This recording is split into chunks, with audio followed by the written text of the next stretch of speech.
Okay बच्चों, अगले topic पर आते हैं। This is July revolution 1830। अब ये बच्चों जुलाई रिवॉल्यूशन कहाँ हुआ? फ्रांस में 1830 में। जैसा आपको पता है, मैंने आपको बताया था वियना कांग्रेस के दौरान 1815 में फ्रांस को एब्सोल्यूट मोनार्की फ्रांस में फिरा हुआ।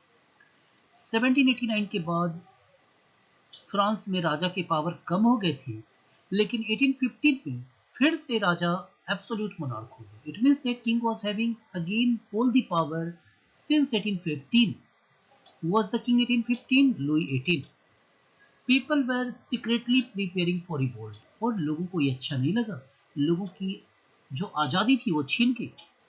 तो 1830 मिडिल क्लास पीपल रिवोल्टेड और किसी तरीके से 15 इयर्स लोगों ने उसे फेस किया। 1830 में मिडिल क्लास लोगों ने रिवोल्ट किया। They removed absolute monarch Charles Stein. और उस समय जो राजा था फ्रांस का 1830 में, कौन था? Charles Stein. चार्ल्स स्टीन को लोगों ने हटा दिया। 1815 में मैंने आपको बताया था लुई 18 को बनाया गया था फ्रांस का रूलर। 1821 में लुई 18 की डेथ हो गई और 1821 में फ्रांस का रूलर बना चार्ल्स स्टीन। तो 1830 में लोगों ने चार्ल्स स्टीन को हटाया और लुई फिलिप को किंग बनाया। He installed new king as Louis Philippe. वो फ्रांस का राजा बना। वो France was declared constitutional monarchy again. 1815 में एब्सोल्यूट मोनार्क आ गया था और फ्रांस में लोगों ने फिर से कॉन्स्टिट्यूशनल मोनार्की को स्थापित। तो बच्चों, you can understand that what is the difference between absolute monarchy and constitutional monarchy? Obviously, I know that you are well aware of it. Constitutional monarchy वो मोनार्की है जिसमें राजा के पावर को कंट्रोल करते। There is constitution and power of king is limited, but in absolute monarchy king is having all the power. There is no any institution to check the power of king, but in constitutional monarchy parliament takes the important decision and power of monarchy is controlled by the parliament. Understand that? तो बेटा 1830 के revolt में क्या हुआ था?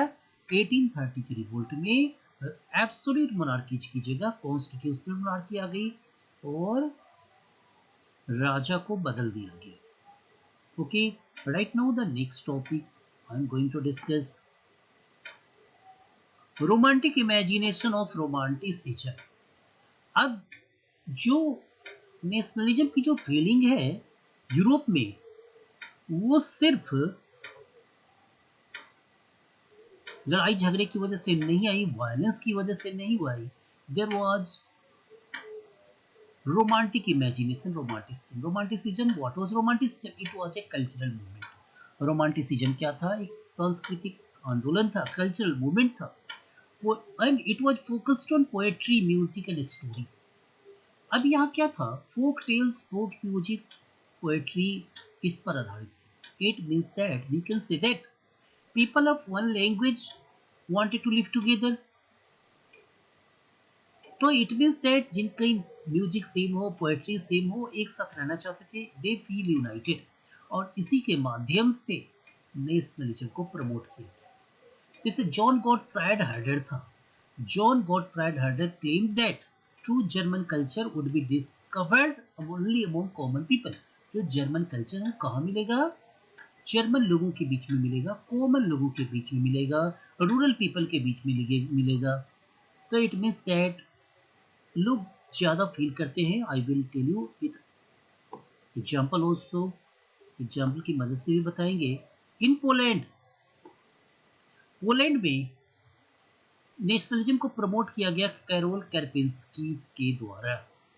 Carol कार्पिंस्की क्या थे? उन्होंने अपनी म्यूजिक के माध्यम से, अपने ओपेराज के माध्यम से नेशनलिज्म को प्रमोट किया पूरे पोलैंड में। और उनकी ऑब्वियसली उन्होंने म्यूजिक और ओपेरा किस लैंग्वेज में दिए? Polish language.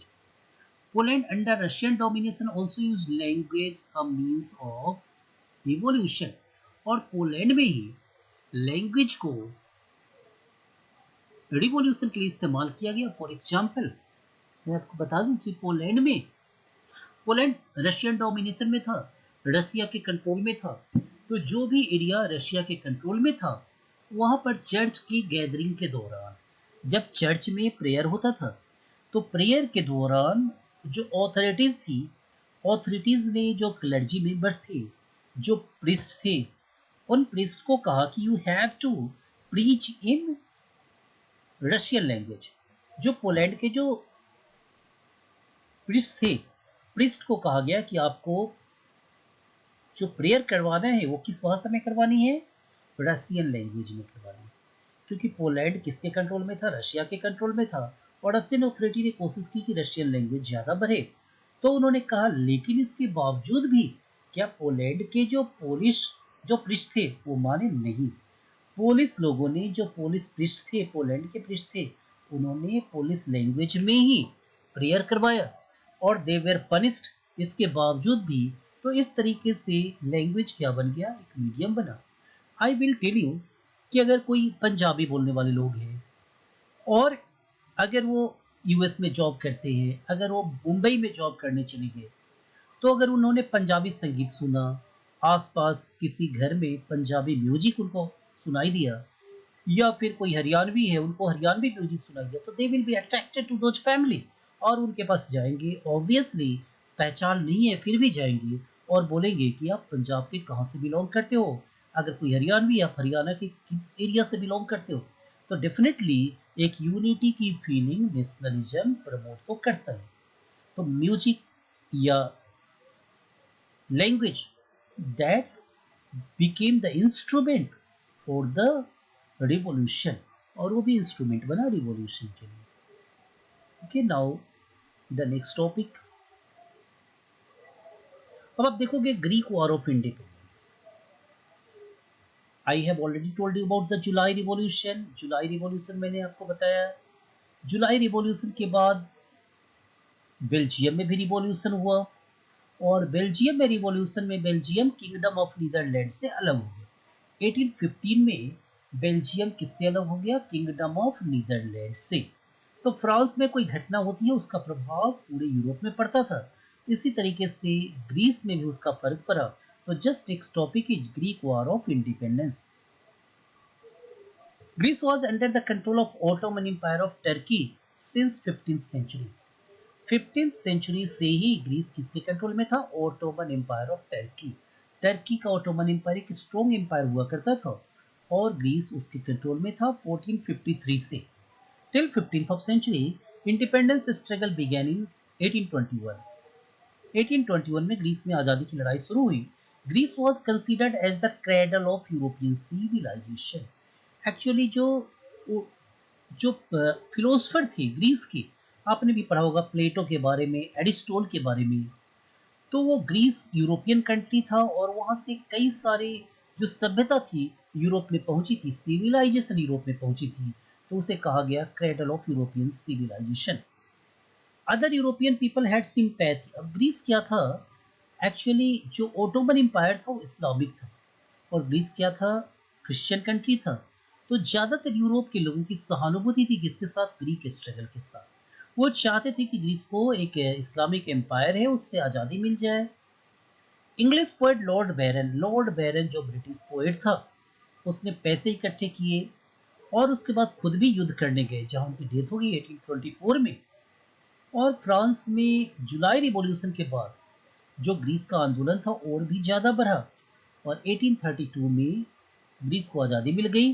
Treaty of Constantinople. Constantinople is the city of Turkey. Turkey का सिटी है कॉन्स्टेंटिनोपल। वहाँ पर मीटिंग हुई और ये डिसाइड किया गया कि ग्रीस को आज़ादी दे दी जाए। And just you know that Constantinople का नया नाम क्या है, what is the new name of Constantinople? New name of Constantinople is Istanbul. Constantinople का नया नाम क्या है, Istanbul. You understood about the Greek War of Independence. Next topic is February revolution 1848। और एक और रिवॉल्यूशन हुआ फ्रांस में, वो फरवरी के महीने में हुआ। और कब हुआ, 1848। 1848 was the year of depression and hardship। फसल खराब हो गई थी, महंगाई बढ़ गई थी, लोगों को ब्रेड के लिए भी प्रॉब्लम हो रही थी, जॉब सीकर्स काफ़ी ज़्यादा थे, अनएम्प्लॉयमेंट काफ़ी ज़्यादा थी और पुअर पीपल, गरीबों ने इस बार रिवोल्ट किया। जो 1830 में जो राजा बना था Louis Philippe, obviously he was constitutional monarch, constitutional king था। वो डर गया, वो देश छोड़कर चला गया और लोगों ने फ्रांस को क्या डिक्लेयर किया इस बार? Republic. France was declared republic. All males above 21 were provided right to vote. और सभी मेल को राइट दिया गया, वोटिंग राइट दिया गया। इसके अलावा वर्कशॉप्स खोले गए, लोगों को जॉब दिया गया। तो just you understood that February revolution. अब आप देखोगे कि जुलाई रिवॉल्यूशन हुआ कब? 1830 में। कहाँ? फ्रांस में। फरवरी रिवॉल्यूशन ये भी फ्रांस में हुआ। दोनों में फर्क क्या? तो बेटा 1830 में जो जुलाई रिवॉल्यूशन था, उसके बाद फ्रांस में आई थी कॉन्स्टिट्यूशनल मोनार्की। और मई 1848 में रिवॉल्यूशन के बाद मोनार्की खत्म हो गई। There was no monarchy. और 1848 में क्या आ गया फ्रांस में? रिपब्लिक। रिपब्लिक क्या होता है? जहां पर जो हेड होते हैं इलेक्टेड होते हैं, कोई भी मोनार्की नहीं होती। और सभी मेल को वोट दिया गया और इलेक्टेड, तो रिपब्लिक बन गया। All males provided right. अभी बेटा अगला टॉपिक है 1848 the revolution of liberals. 1848 the revolution of liberals. अब 1848 में फ्रांस में रिवॉल्यूशन हुआ, उसका प्रभाव पड़ा कहाँ? जर्मनी में। कहाँ प्रभाव पड़ा इसका? जर्मनी में। Germany middle class people revolted. Germany में मिडिल क्लास पीपल ने सोचा कि हम कुछ चेंज करें और वो सेंट पॉल चर्च में इकट्ठे हुए। कहाँ इकट्ठे हुए? Saint Paul church.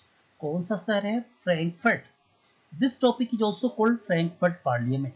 तो मिडिल क्लास लोग फ्रैंकफर्ट में इकट्ठे हुए कब? 18 मई 1848 को। उन्होंने कॉन्स्टिट्यूशन बनाया और 831 मेंबर्स को इलेक्ट किया। कितने मेंबर्स को इलेक्ट किया? 831 members were elected. Elected members went to Prussian king with their proposal. और प्रूसिया में राजा भी क्या थे? German speaker. लोगों को उम्मीदें किससे थी? जर्मनी को यूनिफाई करेंगे तो कौन करेंगे? प्रूसिया ही कर सकता है। तो इलेक्टेड मेंबर्स कहाँ गए? प्रूसिया के राजा के पास। उनका प्रपोजल क्या था? उनका प्रपोजल था कि आप पूरी जर्मनी को यूनिफाई करिए, पूरी जर्मनी को यूनाइट कीजिए, हम आपके साथ हैं। और आप राजा रहेंगे पूरी जर्मनी का, सिर्फ रशिया का नहीं। I want to make you king of all of Germany, not only Russia और प्रूसिया। और राजा के पास गए अपने प्रपोजल के साथ। और राजा ने क्या किया? इनके प्रपोजल को रिजेक्ट कर दिया। क्यों रिजेक्ट कर दिया? मेरे ख्याल से एक राजा को लगा होगा कि they have made a constitution. इन्होंने क्या बनाया है? इन्होंने संविधान बनाया है, इन्होंने कॉन्स्टिट्यूशन बनाया है और शायद हमारी पावर को कम कर दे। तो राजा ने इनकी बात नहीं मानी, इन्हें अरेस्ट कर लिया। और इस तरीके से जो इनका प्रयास था, लिबरल्स की कोशिश थी, वो कोशिश क्या हो गई? फेल हो गई। This this effort could not be succeed. वो सफल नहीं हो पाया। और कई बार ये भी क्वेश्चन आता है कि what were the role of women in Frankfurt parliament. Frankfurt parliament में वीमेन का क्या रोल था? तो कई बार ये भी क्वेश्चन आता है। तो I have to tell you, women had only the role of observer. Observer का मतलब क्या होता है? उन्होंने वो they were present but either neither they could vote nor they could be elected. न उनके पास वोटिंग का राइट था और न वो इलेक्ट हो सकते थे। तो वीमेन का रोल लिमिटेड था, उनके पास अधिकार नहीं थे। And Frankfurt parliament was a good effort for the unification of Germany. Germany के यूनिफिकेशन के लिए एक बहुत अच्छा ये अवसर था। बट राजा ने इनकी बात नहीं मानी और इनका आंदोलन क्या हो गया? फेल हो गया, असफल हो गया। बट लोगों ने कोशिश जारी रखी। भले ही 1848 में इनका आंदोलन असफल हो गया, but they still continued to make their effort. उन्होंने अपनी कोशिश क्या रखी? जारी।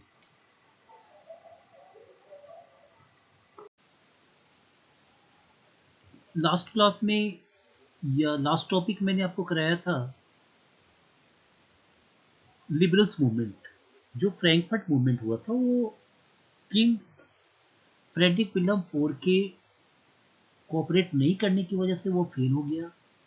बट लोगों ने कोशिश जारी रखी। But now the unification of Germany was the responsibility of Prussia, because Prussia was only one province which was ruled by Prussian king.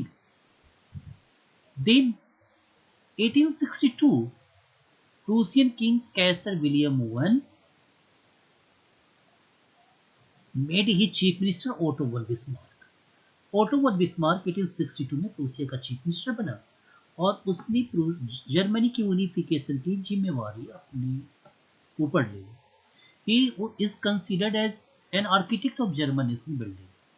वो पूरा का पूरा रिस्पॉन्सिबल था और उसे जर्मन नेशन बिल्डिंग का आर्किटेक्ट कहा जाता है। With diplomacy he fought 3 wars. 1864 में उसने डेनमार्क के साथ युद्ध प्रूशिया की हुई under the leadership of auto von Bismarck. 1866 में ऑस्ट्रिया के साथ और 1870 में फ्रांस के साथ and all the war was ended by Prussian victory. और तीनों युद्ध में प्रूसिया की जीत हुई। And whatever the territories under the control of these countries controlled by Prussia, and in this way Germany was unified. And in 1871 Prussian King Kaiser William I took the oath of the king of all of Germany। और कैसर William one ने पूरी Germany का राजा बना कब? 1871। In this way Germany was unified। and was who played the very important role in the unification of Germany? Not other but only Otto von Bismarck, Prussian chief minister। Okay, right now next topic we will study today. This is unification of Italy। Next topic of the chapter is unification of Italy। Italy के unification में कुछ leaders थे जिनका important role रहा। Joseph Mazzini, Cavour और Joseph कैरिबाल्डी। Just you know that Germany was divided into 39 confederation, 39 states। तो यहाँ Italy भी 7 states में बटा हुआ। Italy was divided into 7 states and only Sardinia Piedmont was the state ruled by Italian ruler। Sardinia Piedmont थे जहाँ पर ruler क्या था? इटालियन था। North Italy was under the control of Austria. North Italy किसके कंट्रोल में था? Austria के।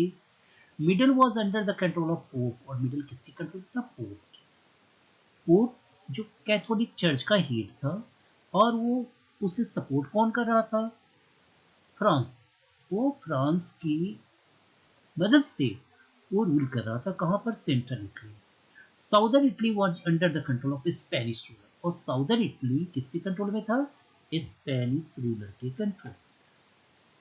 इन 1859 Sardinia Piedmont under the leadership of Chief Minister Count Camille de Caver was able to defeat Austrian forces।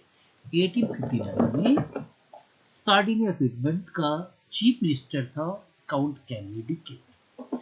केवर ने Austrian forces को हराने में सफलता प्राप्त की। कब? 1859 में।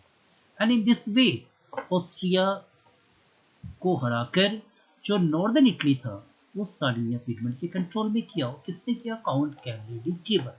उसके पहले मैजिनी ने हमेशा प्रयास किया इटली के यूनिफिकेशन के लिए। उन्होंने सीक्रेट सोसाइटीज बनाई।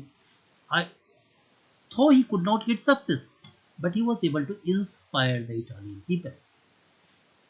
And 1859 Sardinia Piedmont defeated Austrian forces and north in Italy came under the control of Sardinia Piedmont।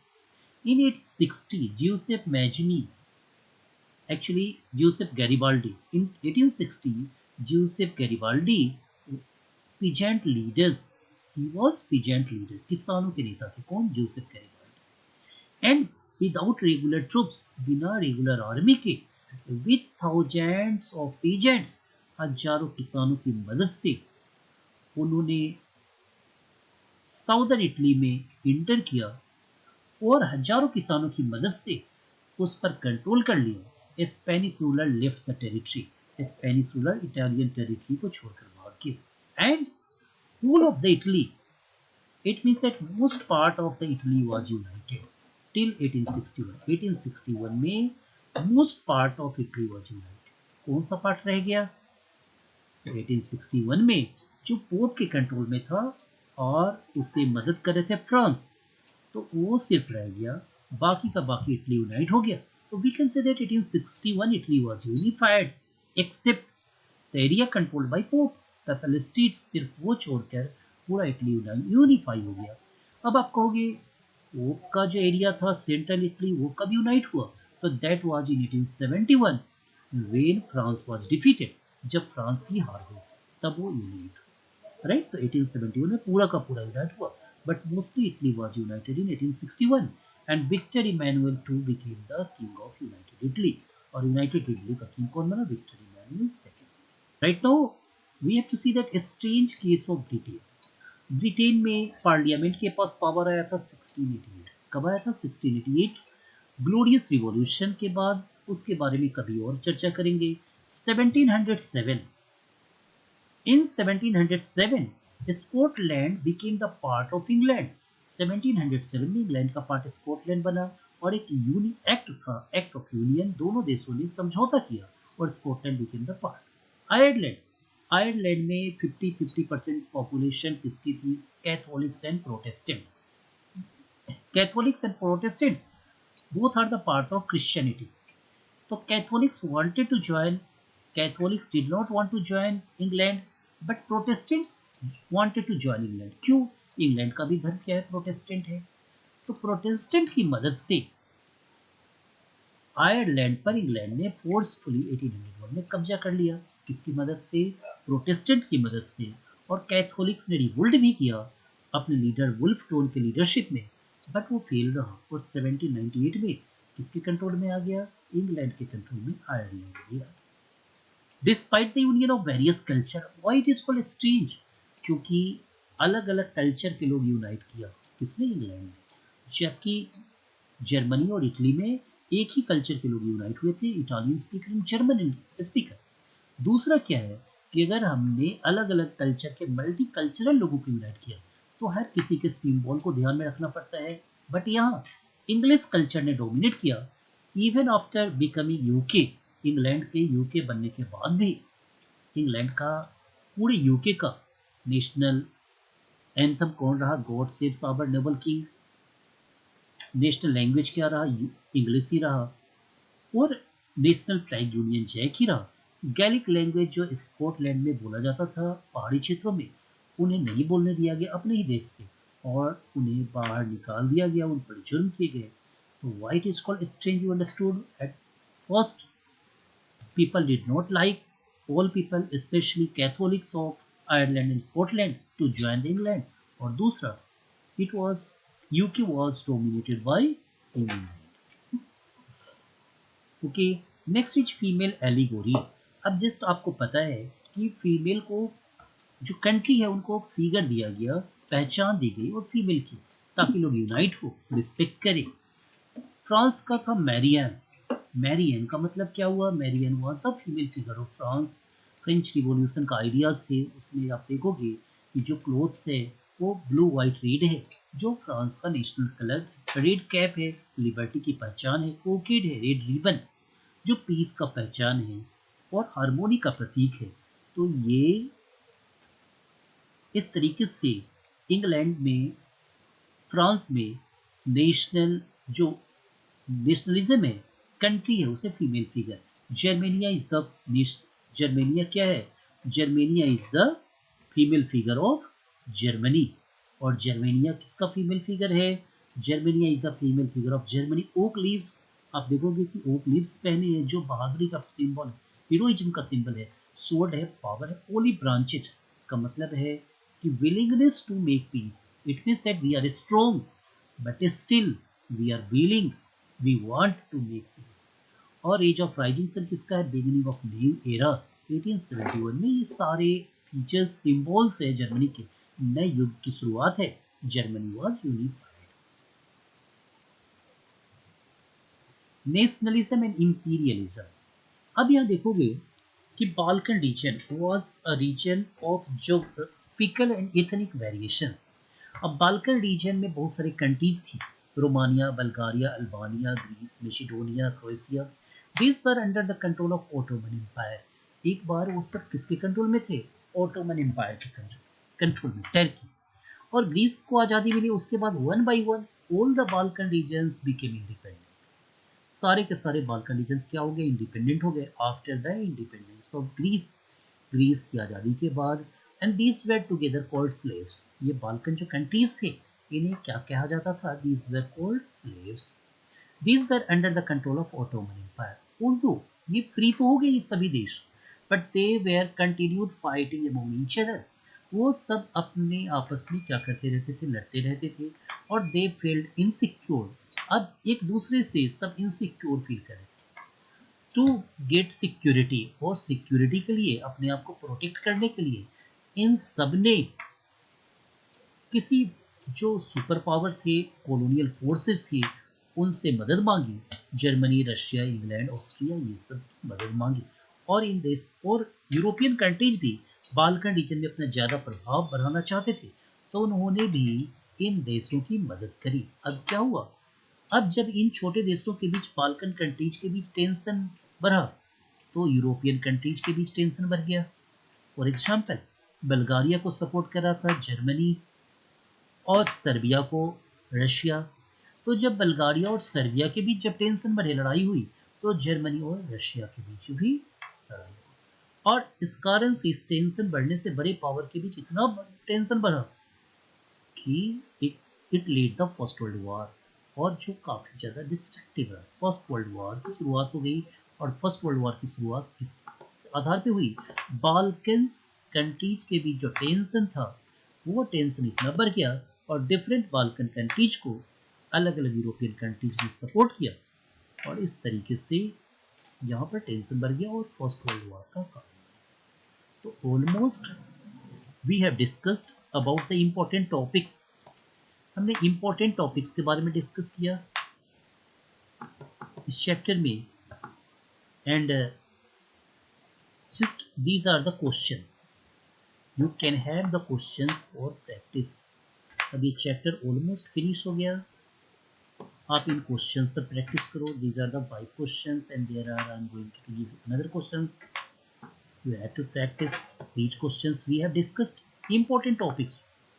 सभी important topics को हमने कवर किया, and just we will meet again with new chapter. Thank you very much. For complete topic-wise solution of all subjects of syllabus of all boards, CBSE, ICSE, and state boards, for preparation of all competitive exams, please visit www.preducate.in. You can also download the Preducate mobile app from Play Store on your mobile phones. Thank you.